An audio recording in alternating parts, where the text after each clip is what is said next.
de choléra, monkeypox. On a fait le film même des...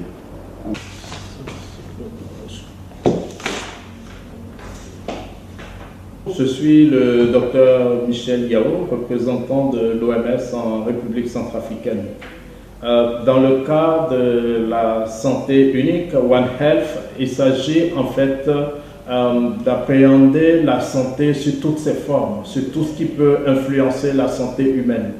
Et donc, il s'agit parfois de maladies qui touchent aussi bien la population animale que humaine, ou bien de maladies dont les vecteurs proviennent de la population animale.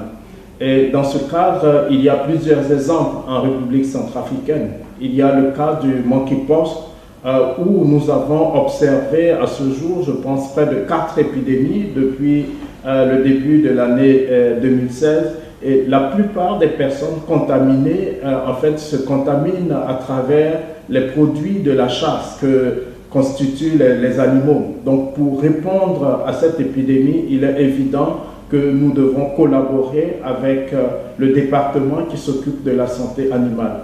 Il y a l'autre exemple aussi qui est évident et qui est en cours, c'est la lutte contre la rage.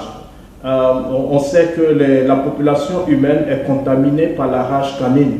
Et donc, pour répondre à cette épidémie qui se traduit chez l'humain par un nombre important de morsures, on parle de plusieurs dizaines de cas de morsures par semaine ou par des centaines par mois. Et donc, il est important qu'on puisse travailler ensemble avec le ministère qui s'occupe de la santé animale. Nous avons élaboré un projet conjoint qui a été financé par les fonds humanitaires à travers l'OMS. Et même les vaccins canins ont été procurés par l'OMS. Cela montre vraiment la collaboration étroite et le souci pour nous dans le domaine de la santé humaine, de nous assurer que tout ce qui est menace venant de la population animale est bien surveillé et qu'il y a une coordination pour en fait endiguer ce problème de santé publique, qui est un problème conjoint entre la santé animale et la santé humaine.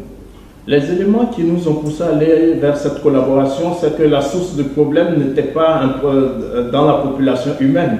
Si je prends l'exemple de la rage, le problème vient de la rage canine et des chats aussi. Et donc, il était important qu'on puisse éradiquer le problème à sa source. Et donc, c'est ce qui nous a amené vers les collègues ou le secteur de la santé animale. Le défi, c'est que les gens, c'est le manque d'habitude, l'habitude d'aborder les problèmes de façon conjointe pour trouver des solutions ensemble.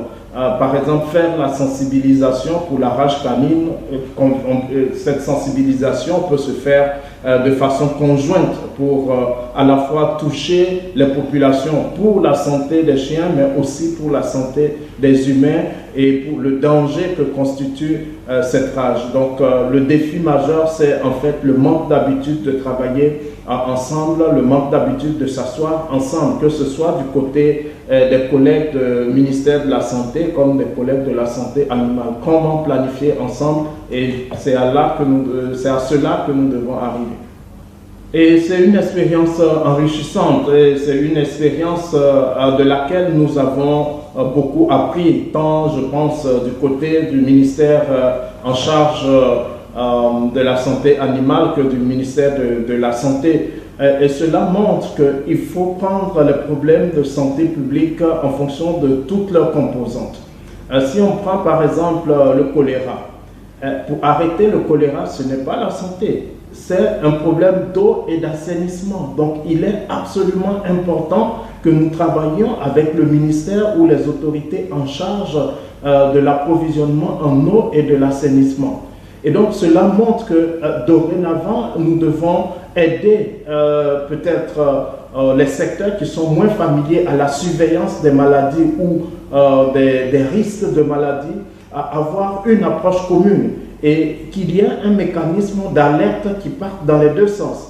Que lorsqu'on constate par exemple un cas de rage humaine, forcément il y a certainement un cas de rage venant de la population animale. Donc il y a des échanges d'informations en termes de surveillance.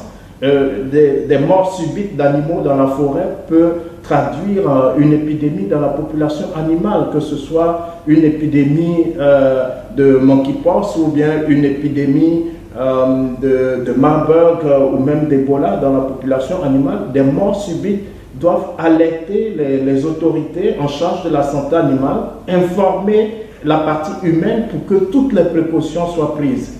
Et donc, s'il y a une bonne surveillance de ce côté, on arrête le problème avant que cela ne puisse être un danger pour la santé humaine. Donc, la collaboration étroite depuis la surveillance jusqu'au contrôle des épidémies, la prise en charge des cas, tant au niveau humain qu'animal, doit être une affaire commune pour une meilleure santé des populations. One Health, les épidémies des dernières années, que ce soit Ebola, que ce soit les épidémies de monkeypox ou bien même les épidémies de la vallée du Rift, qui est une épidémie au sein de la population animale qui touche aussi l'être. De toutes ces épidémies, il a été démontré que lorsqu'il y a une bonne collaboration, on peut d'abord éviter l'épidémie dans la population humaine, mais on peut aussi apporter une réponse beaucoup plus efficace.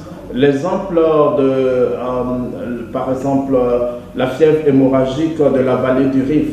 Lorsqu'on remarque par exemple que dans la population animale, il y a des cas où on a